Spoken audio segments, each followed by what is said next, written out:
Greetings and welcome to this edition of Campus Conversations. I'm Dan Mogula from the university's Office of Communications and Public Affairs. Today, we're going to be tackling, no pun intended, well, maybe a little, the forces and factors reshaping intercollegiate athletics nationally and what it all means for Cal Athletics as our program prepares for the move to the ACC Conference. I'm honored to welcome today's panel members, Chancellor Carol Christ, Jim Knowlton, the Director of Intercollegiate Athletics, Oliver O'Reilly, Vice Provost for Undergraduate Education, Max Aufhomer, Academic Senate Chair. If you'd like to pose a question, just post it to our Facebook live streaming site. We already have a large number of questions, but we'll do our best to get to all that you submit. So let's jump in.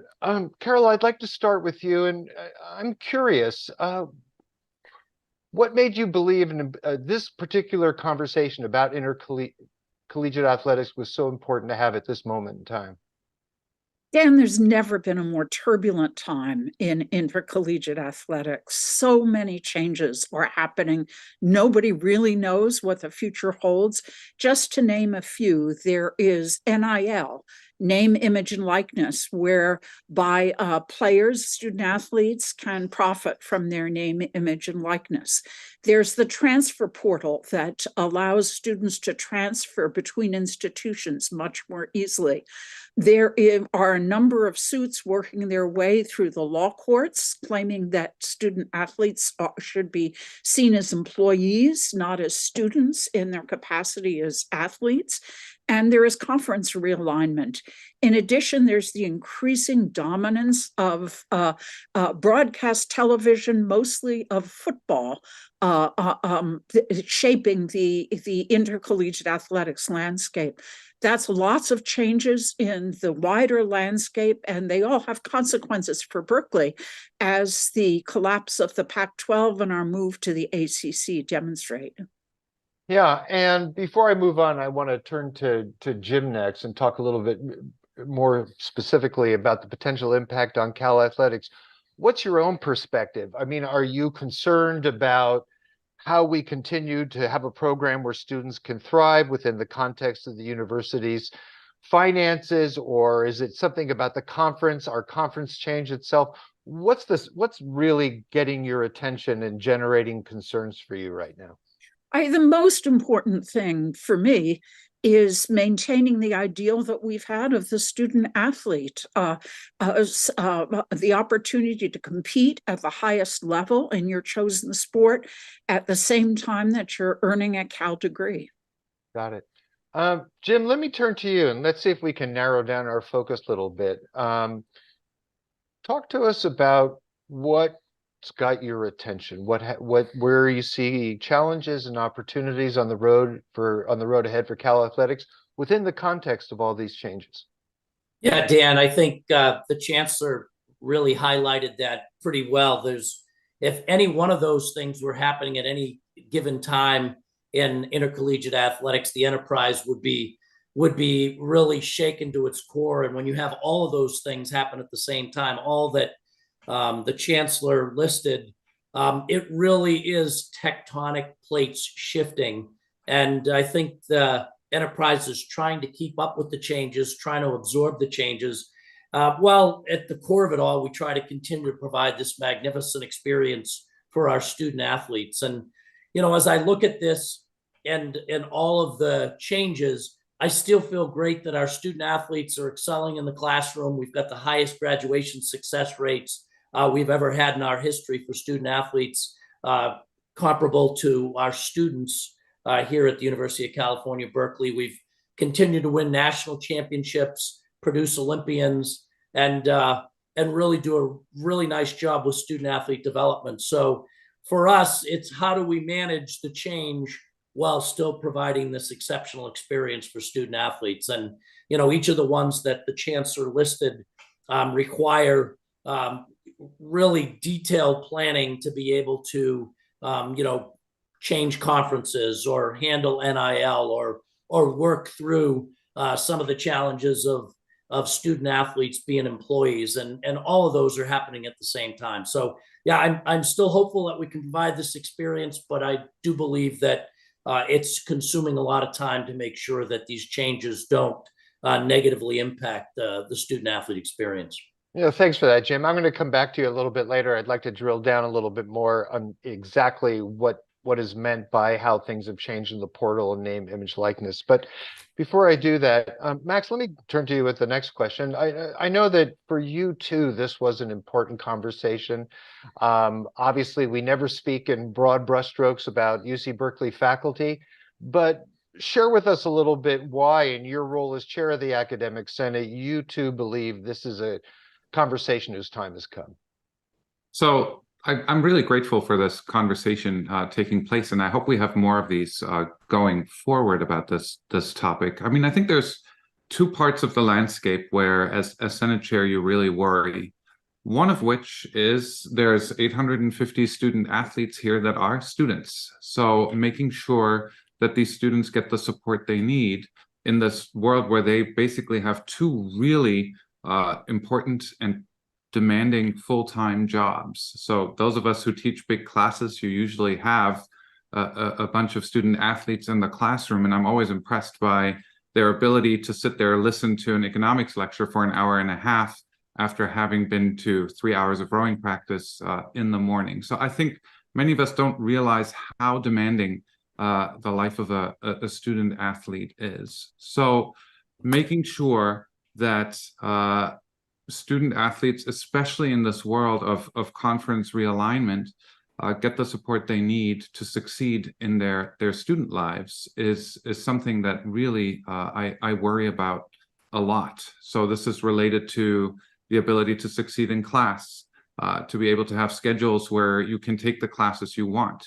If you look at the majors that our student athletes major in, you know, these are some really, really hard majors. An economist myself, I found economics really hard. I still find it difficult, and it's the top major that our student athletes major in. The other thing I of course do worry about is resource issues, and this goes much beyond intercollegiate athletics. It's not just athletics that's changing.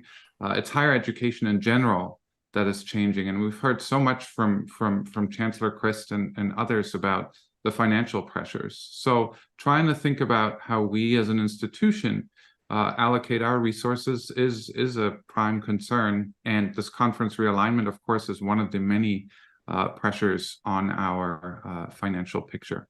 Not going to talk much more, but just acknowledge the fact that intercollegiate athletics and the administration has been unbelievably transparent and cooperative in this particular space by sharing data with CAPRA, our asset committee, to better understand the picture and the challenges and work on solutions here. Yeah, thanks for those initial comments. Oliver, let me come to you for this first round. I think you sit at an interesting nexus. Former chair of the Academic Senate, currently serving not only as vice provost for undergraduate education, but also the faculty athletics representative. What are you noticing right now? As you think about this whole space we're conversing about today, what's getting your attention? What's generating concern? Where do you see opportunity? So I think there's concern that of the financial situation and the changing financial landscape of collegiate athletics. I think that's a widespread concern for everyone. But I also see this as an opportunity for us to change things on our campus for the better of all students. So for instance, right now, we've just done a survey of all instructors on accommodating students. I'm also working with a student athlete on looking at all the different accommodations that the ACC is providing for their students at the other ACC campuses, and trying to get a handle on the different ways institutions support student athletes, but also the different ways that we can improve our support for instructors so they can improve their accommodations of students. So I hear lots of concerns about the student athlete experience in terms of traveling, in terms of practice schedules, etc. And so some of these can be taken care of by accommodating the student athletes in the classroom. But those accommodations also apply for all of our other students, For instance, students from the disabled community, students who are ill, students who are suffering from bereavement. So I believe there's an opportunity here to improve the landscape on our campus and improve the way we support all students by changing the way we support instructors and by being very thoughtful and methodical about that in ways that I think the campus is open to do right now. And I find, to me, that's a very interesting opportunity for us. The other opportunity I see for us is that we will now be, we are now going to become bi-coastal. So we're going to have a presence on the East Coast that we haven't had before. So there's an opportunity here for us to showcase the brilliance of Berkeley on the East Coast, to engage with alumni and supporters on the East Coast, and to get more support for Berkeley from the East Coast. And I think this is a great opportunity for our campus as well. But the third point I want to make is that it's in all of our interests here to find a path forward together that supports our campus. And by being unified in doing that, by being unified in our support for student athletes and intercollegiate athletics and the academic mission of the campus, we can go a long way. But being unified is really essential to that. So we portray a unified approach to the Office of the President, the state legislature, and the public itself. And I think we will get much further by doing that than by being divided. Got it. Thanks to you all for those initial comments. A lot of raw material here. Carol, I think it's clear that central to so many of the comments, questions, and concerns is the issue of resources and money. I think people are aware these are tight financial times on campus. So help us out here. Help us understand where we are. How much is intercollegiate athletics costing the campus this year? What do you expect next year? And talk a little bit about the overall financial impact of the collapse of the Pac-12 and our move to a new conference. Yeah, thank you for that question, Dan. So currently, our subsidy of athletics is about $22.5 million a year. The athletics and I spent a long time pre-pandemic developing a budget plan whereby that central campus commitment would decline to about 13 million over the course of 7 or 8 years. Unfortunately, the pandemic made that financial plan not really one that would work anymore. And then, of course, along came conference realignment. So we're, just to give you some numbers, we have currently our television revenues from the Pac-12 are about $24 million a year.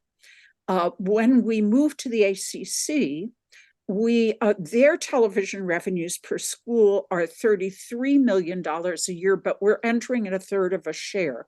So that's 11 million. So clearly the difference between 11 and 24 is 13 million. And so we have at least that gap to make up.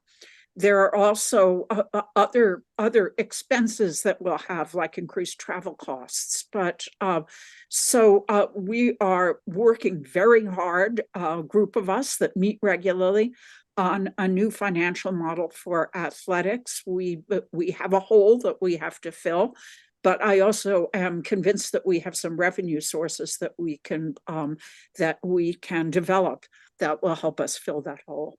Can you give me a few examples of those new revenue sources, or is it too soon? No, I'd be happy to give you some examples. Probably the one with the wittiest name is the Calamony we expect to get from UCLA. And I hope we'll also get help from the Office of the President. But in addition to that, we haven't really monetized the stadium in ways that we might. And I think we haven't fully taken advantage of, I think, the donor generosity that we could that might be motivated by the move to the ACC. Right. So you think there's upside in philanthropy there? Yes, I do.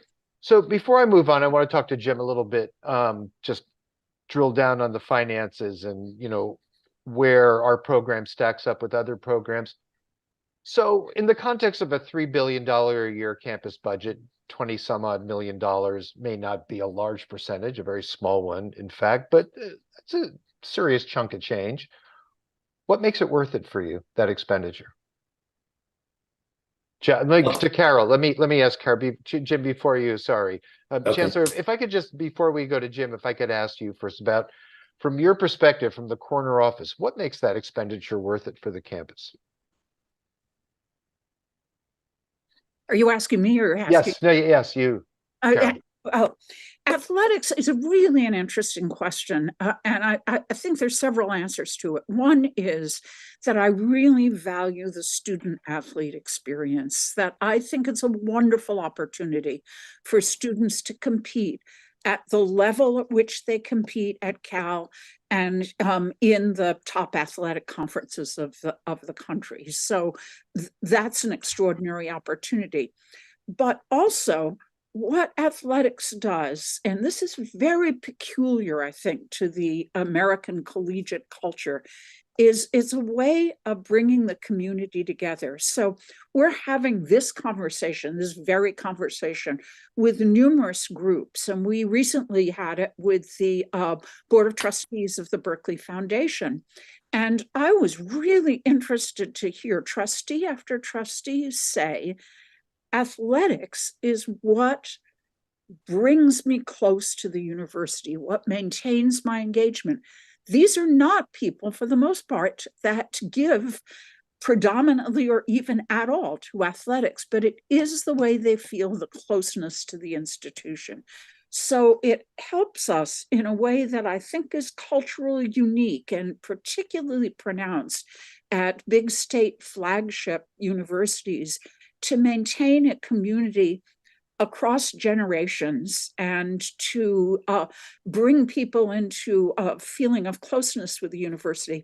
I was meeting with the leaders of the student government yesterday, which are really, I don't think anybody would think, oh, this is a really group of athletic boosters. And I was just asking them that we were talking about the UCLA game. And one of them had been, and so we were just asking generally, are athletics important to you? And they said, oh yeah, it gives us a sense of pride. It creates a sense of community for us. So I think that it's for our athletes, there's a certain, I think, extraordinary value in competing at that level. But for the whole community, there's a way of feeling part of a greater institutional whole that is really special. At the end of the big game, when the fans rushed the field, that was really quite an extraordinary moment. Yeah, Carol, I have one more question for you before one more follow-up before I go to Jim. There was also in that question, in that initial question, sort of a subsection about what do we expect to spend on athletics next year? Or is that something we don't know because we don't know how much calimony, as you call it, will be getting? Where do we stand for next year?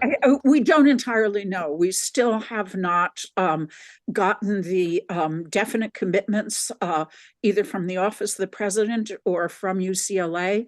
And we're still trying to figure out what the other aspects of the costs of the move to the ACC will cost. The one piece we know is what we won't be getting in television revenues. So it's very much top of mind to me as I have a small team that's working together very closely to work out what our financial plan is, not just for next year, but for all the years for athletics until we reach a full share, which is in 9 years in the ACC. Got it, Jim. So let me follow up with you. For people who don't follow Cal Athletics closely and all the data that's involved, where do we stack up in terms of, for example, how much we spend on a sort of a per student athlete basis? What kind of operation are we running? Well, I think we are very, very efficient and have done a great job at Cal maintaining maintaining costs and keeping costs down. So, when you look at across the landscape of the Power 5 schools, we're probably in the middle to a little bit below the middle as far as what it costs to run our department. And obviously, some of the challenges are we're in as high a cost of living area as there is in the country, and so that certainly plays a role in that. But yeah, I think we're very efficient. We've been going through sort of these challenges for years and years and years, and as a result, we've been constantly looking at every cost and cost reduction that's possible. Yeah. I might insert something there. I'm on the Region Special Committee on Athletics, which they established consequent to UCLA's leaving for the Big Ten. And what we're going now through is a set of presentations by each campus of their athletic program and what the budget numbers are. And we had in our last meeting presentations by UC Irvine and UC Davis. And neither of those are in a Power 5 conference. And UC Irvine spends a little bit north of 20 million on its athletic program from central funds, so about the same as Cal spends, even though it's Division III. And Davis spends about 30 million on its athletics program. So it's a myth, I think, that Cal is spending disproportionately more on athletics than schools spend that are not at the competitive level that Cal spends. Thank you, Carol. So Jim, given what the chancellor just said, does that point to the importance of the revenue generated for a place like Berkeley by basketball and football? For example, is that one of the reasons, for example, that Davis is actually spending more than us is because they don't have a media contract? Do I have that right? Yes, I think a lot of it is based on media, and certainly for us, it's your two sports, basketball and football, are the revenue generators. We have 30 sports, and 2 of them are profitable sports that produce more revenue than their expenses. And in many cases, football programs across the country help fund the rest of the athletic departments. And that's where we are, and that the football program helps us through ticket sales, through sponsorships, through the media rights deals to support this broad-based athletic department that provides 850 student athletes with the opportunity to get this great education at Cal. And so the fact that those 2 teams are so important in terms of driving revenue, was that in turn the driving motivation for joining the ACC and perhaps a lesser conference, a non-Power 5 conference, as you called it? Well, certainly that is. And I think, the chancellor and I would both tell anybody who asks that we wanted the Pac-12 to survive. I mean, we invested everything in the Pac-12 because we truly believed 108 years of the Conference of Champions was just a great fit for us, both regionally, travel-wise, types of schools. And so when the conference, the Pac-12, began to be dismantled, we wanted to be able to continue to play at the highest level. We wanted to be able to continue to play with schools that had were like-minded as far as academics. And along with that, by staying at the Power 5 or the Power 4, depending on how you look at it now, the media rights, the brand exposure, all of those things were critically important to a school like Cal to expand our brand across the nation and globally as well. Thanks. Max, so as you hear, talking about cost and benefit, talking about dollars, you're an economist, of course. I'm wondering how this lands, what your thoughts are. And I'm thinking about one of the questions that we received from a faculty member who notes that we spend far more on student athletes than, for example, members of the university's orchestra. How do you kind of sort your way through these various issues? How do those money figures land for you? So I always have to think about, we often say an organization's budget should reflect its values, right? So when I think about Berkeley's budget, we put our money where our mouth is. In some sense, we hire the best faculty and we do whatever we can to retain the faculty. Often departments don't see the cost of that very much because Central Campus pays for a lot of that. So the notion here is that's sort of prime directive of campus. After that, you have to figure out where do you allocate funds. There are trade-offs, right? Should the marginal dollar, I'm sorry for the econ lingo, should the dollar you have in your hand, should it go to the library? Should it go to athletics? Should it go towards, new buildings? So the question here is, while on the surface it seems really like a simple question with a simple answer, it's really complicated. First off, a dollar is not a dollar. Not all dollars that we see can go anywhere, right? Especially when it comes to buildings and things like that. And after that, there are many competing things that we would like to have, and we have to make decisions. So while we can have, animated discussions on the various chat forums that we read in our emails about, yes, I want this, I don't want that, we just have to think very carefully about not necessarily what we want to do this year or next year, right? Yes, those are interesting questions, and these are sort of short-run decisions that the chancellor has to make in very close collaboration with the academic senate. But I think a much more interesting question is, where do we want to be 5 years from now, right? In this new reality with NIL, in this new reality of a new conference, looking at the sort of both financial and spatial constraints that we have in this campus, and make really, clear decisions. That can only happen if we have open dialogue between athletics, the administration, and the Senate. And I see those happening at multiple levels, right? We see the budgets, we see numbers, and we go through them carefully, and we have, I think, really productive conversations here. A lot of that doesn't take place in public, right? Because a lot of this stuff is just, it's complex, it's confidential, taken out of context. Maybe not the right way to do it, but I'm really confident in the process that we have now, that we can have a productive collaboration here going forward, and getting to a place that really reflects what we want to do here in this university. Thanks, Max. And I just want to give all of our panelists advance warning that will be my final question, your own thoughts about where we want to be 5 years from now. So you have another 35 minutes to think about that. We're going to get back to the subject of money, but it's actually connected, Oliver. The degree of academic support. What we have in place to support our student athletes, whether it makes sense, whether it's paying off, whether we can legitimately call them student athletes. Talk to us a little bit about that whole infrastructure and why you think it's worth it. Well, so I think several years ago, there was a crisis in terms of the academic performance of student athletes.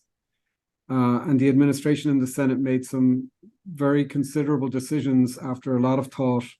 So we have the Athletic Study Center that provides support to student athletes, tutoring support, and academic advising. We also have the Student Athlete Admissions Committee that looks at admissions cases for student athletes and reviews and vets them. So that's a joint Senate administration committee. We meet every month, especially at this time of year. There's also concern on that committee that the students that we do admit will succeed at Berkeley. So we've increased the admissions standards for student athletes about 10 years ago. And this committee now is in charge of looking at some of the cases that are on the margins, not to borrow a term from economics, and to make sure that they are set to succeed at Berkeley. So those students that come in are monitored, they're given the support they're required. And we've experienced now, the Athletic Study Center has experienced supporting students and interviewing students over the past decade to see what works and what doesn't work, and what metrics we can view in admissions that will guarantee success, and which metrics are in admissions that we are concerned about. As well as that, thanks to a generous philanthropic donation, the Department of Intercollegiate Athletics has the Cameron Institute that provides leadership and career support for student athletes.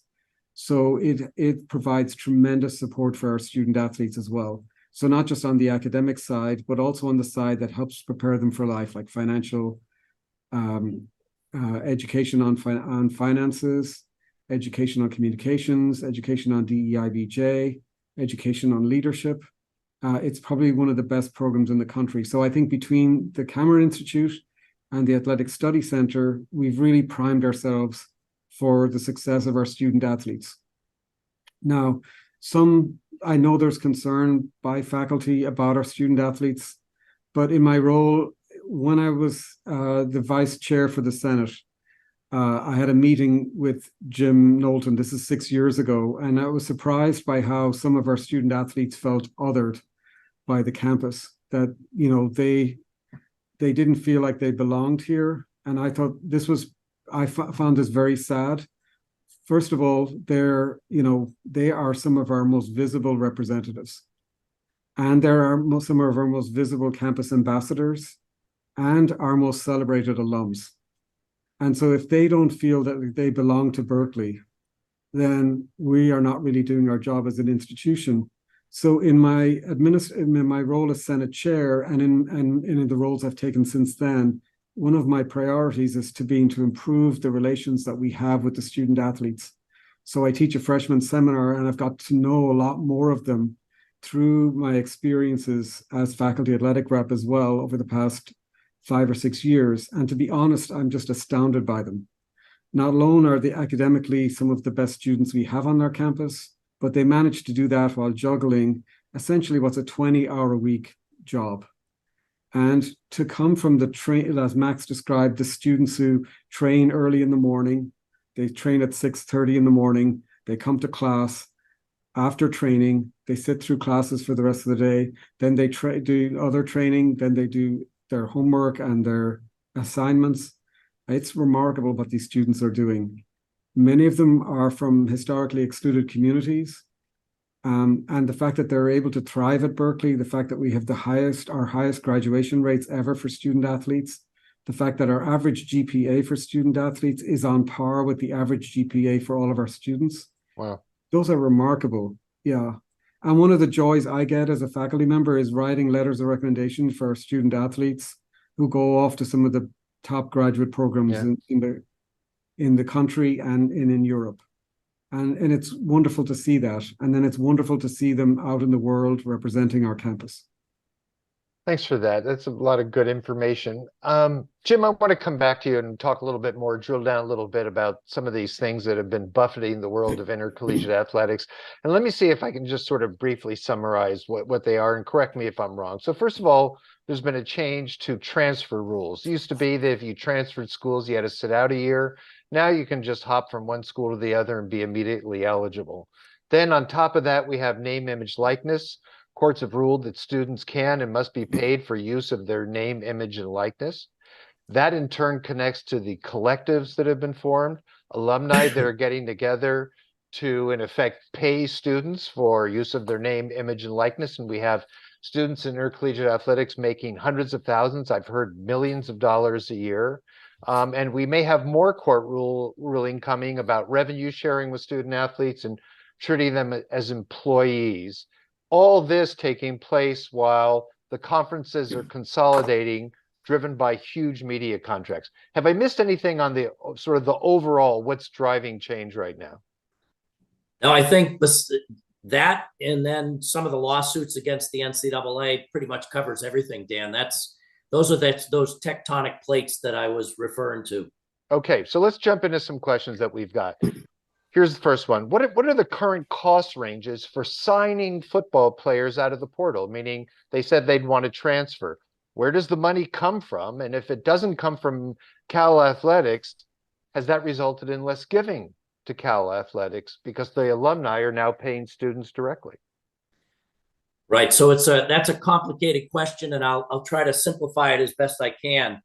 The bottom line is the athletic department does not get involved in the NIL part of this. So, excuse me. So what happens is if a donor wants to support a student athlete and have them help in some way, they go to our collective, which is a third party, give money and talk about how they would like to support a particular student athlete or a particular team, and then the collective is able to support that athlete or that group of athletes. So, so that it is not within the athletic department. I don't know if that's answered it completely. Yeah, so do you have control over, are you okay? Yes, yes, Okay, I sorry. am. Do we have control over the collectives, or are they completely independent?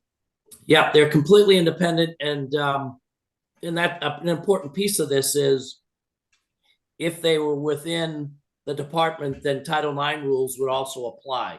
So, many of us think that if the NCAA said that they would come into the department, then we would be able to distribute it equitably, vice how it's working right now, which is about 80% to men and 20% to our female athletes. And that's across the country, not just Cal.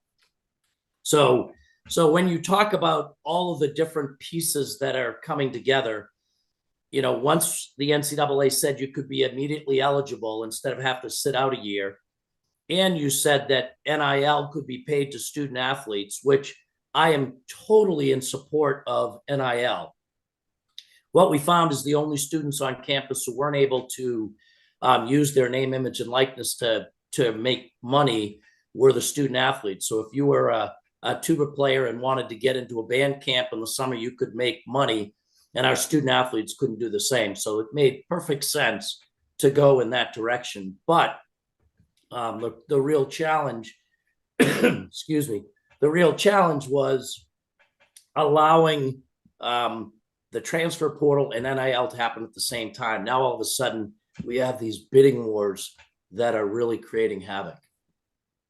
So two follow-up questions. First, what kind of impact has this had, if any, on philanthropy to the program? If alumni are spending their funds, some alumni are spending their funds on these on sort of recruiting students, paying students through the collectives?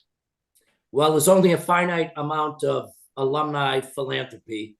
And so you can imagine if they're being asked to give to NIL or to, the Caliber Fund or the Cal Athletics or anywhere else, they're having to make hard decisions. So I think it's already had an impact and will continue to have an impact for sure.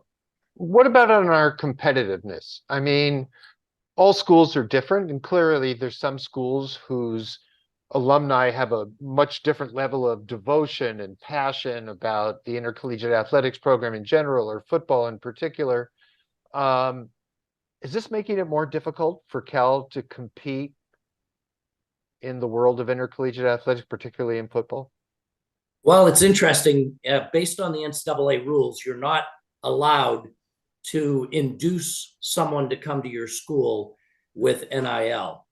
But we feel like that is just not being enforced and is not kind of the reality that we're living with. And so for sure, there are schools that are paying 12, 14 million in NIL for the team that they have on the field. And obviously it's talent acquisition. And those teams are currently in the top 10 in the country. And so I think it's become a big part of having the best student athletes come to your school. And I think we've approached this in a way where we are trying to very deliberately follow the rules of the NCAA while providing these opportunities for student athletes. And I think other schools are approaching it a little bit differently, which, it creates an unlevel playing field for sure. Interesting.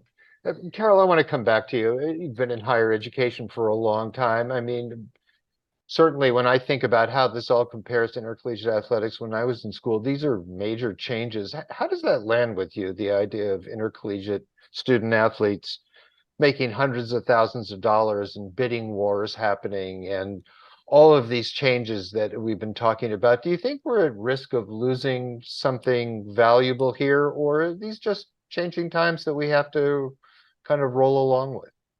I feel very strongly that we're at risk of losing something valuable.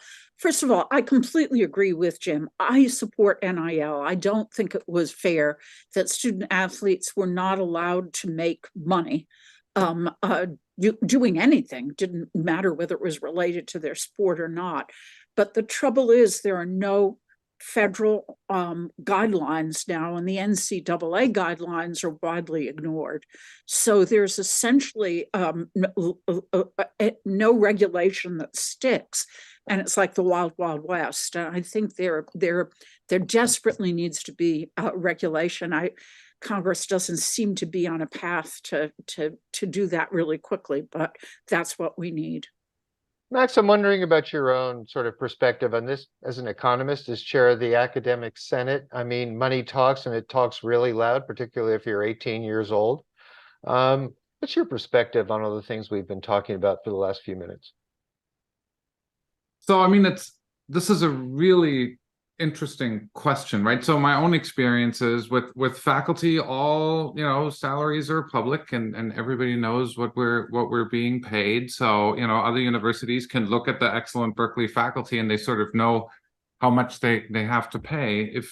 If you're working in this very strange now information limited environment where some people are playing by the rules on how to get athletes to come to your school, and you know, especially for sports where it's not clear that there is a professional future for the majority of people on the teams after they're done playing college sports.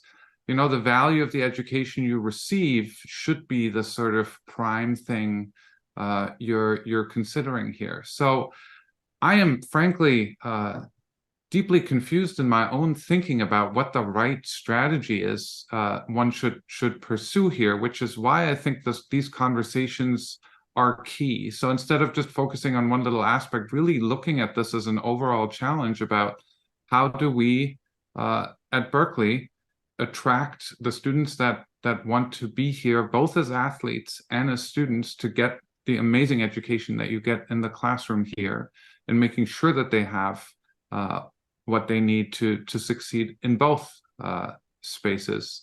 I do share Oliver's concern about the sense of belonging here. I think that's a really important thing we should not undervalue. And I also question, frankly, this is maybe just a little side remark here, what these actual valuations are, the amounts that people get paid. Is it really correlated to, you know, just athletic success, or are there weird other characteristics where, you know, things that have nothing to do with athletic success actually get, you know, more money in these NIL deals than you know, your ability to perform in the sport? So I think we have brilliant faculty around here. This is a resource problem. So social sciences, we have the best division of social sciences in the world. This is a topic worth studying, looking at what the incentives are here and how one as a university optimally plays in these markets is, I think, an interesting question we should study. And I hear some of those faculty have a good running game as well, no? I'm slow. If you ever want to, you know, feel good about yourself, join me on my morning run. Jim, we have a lot of questions about the ACC, and I want to drill down a little bit.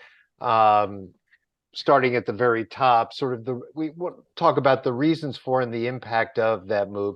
So if you could just encapsulate, why did we move to the ACC, and why was it so important for the program to move to that particular conference? Well, Dan, I think when the Pac-12 began to disintegrate, you know, the chancellor and I looked at the other available Power 5 schools, and really there were only two that fit both the academic and the athletic missions that we embrace here at Cal. And it was the Big Ten and the ACC. And as we did more and more homework, the ACC just became a much more appealing place to land, both from the schools that are in the ACC, you know, from Duke and Wake Forest to Georgia Tech and Notre Dame and Virginia, all academically minded schools like us, and they all compete at the very highest level. They compete for national championships. They produce Olympians, and they also have a very robust student athlete support network. So we quickly zeroed in on the ACC.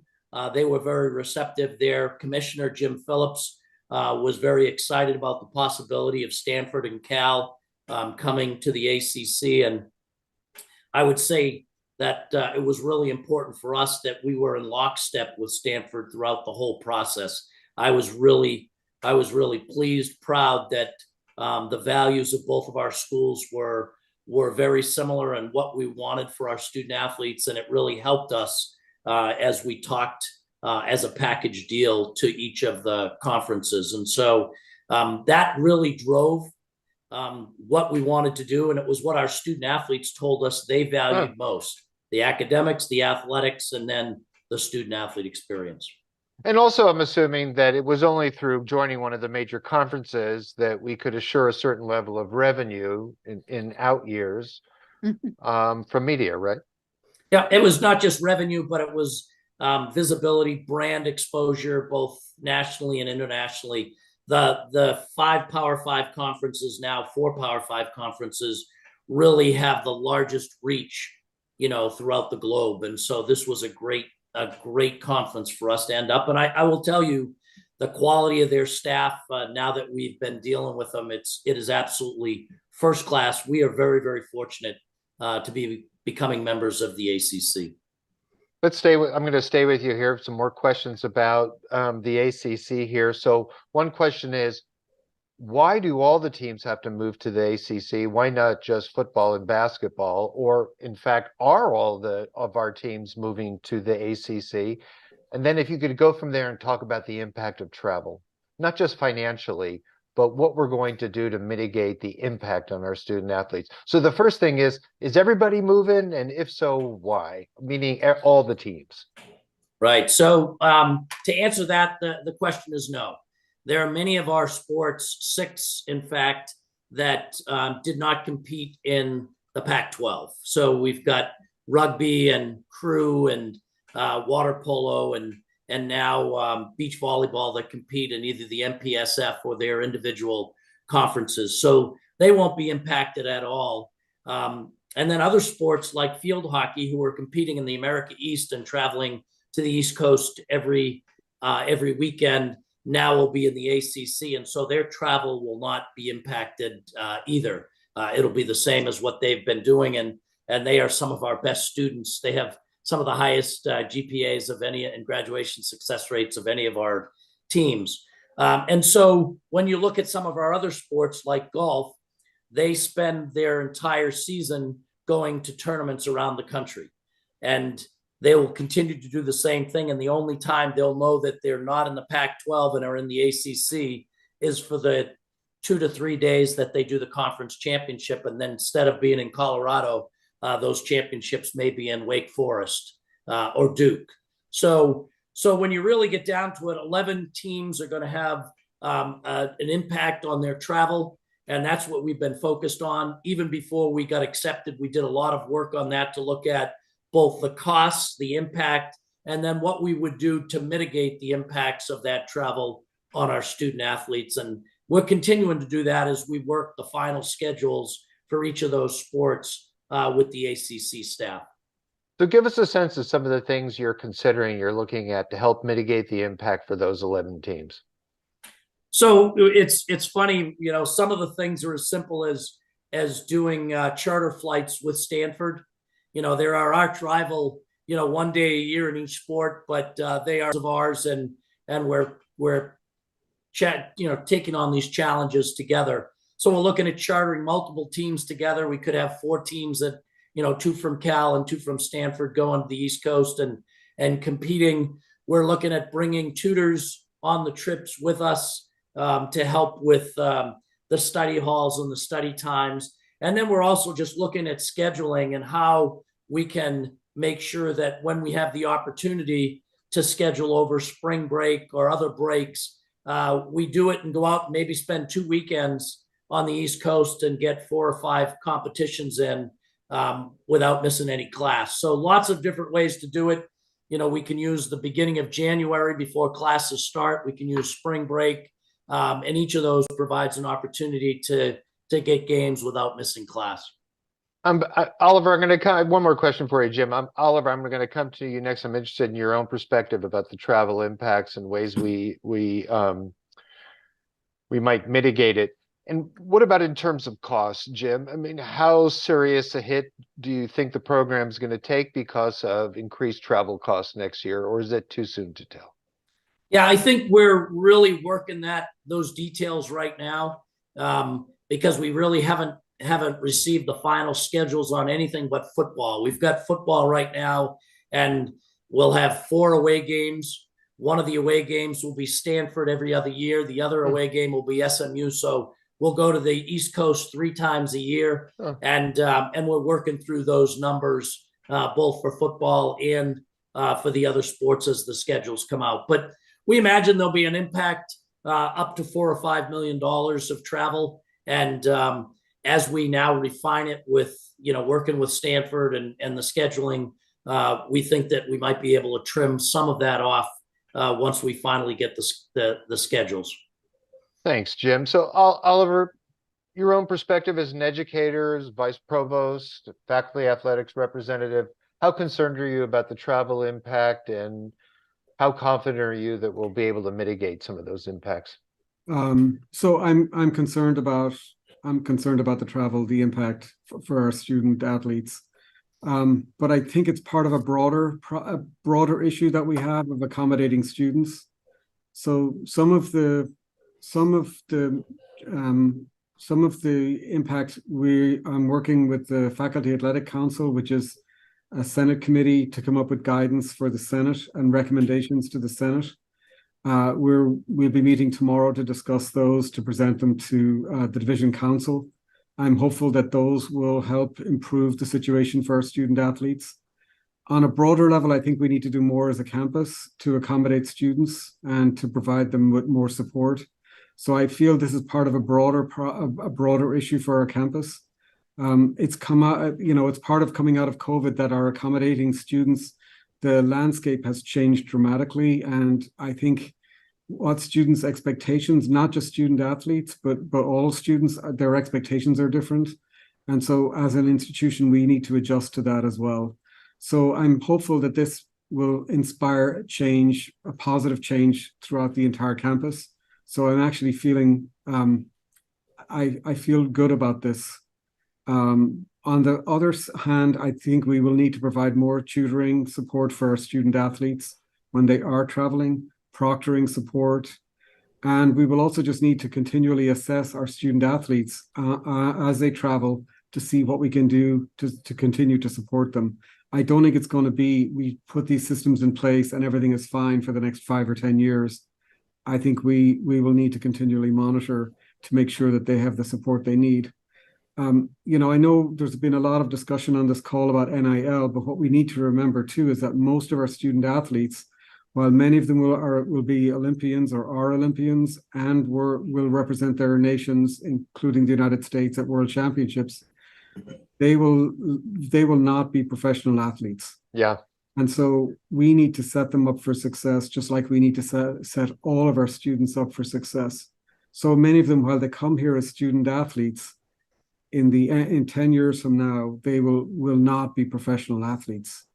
And so helping them launch properly to a successful professional career is something that I consider to be really, really important for us as a campus to do.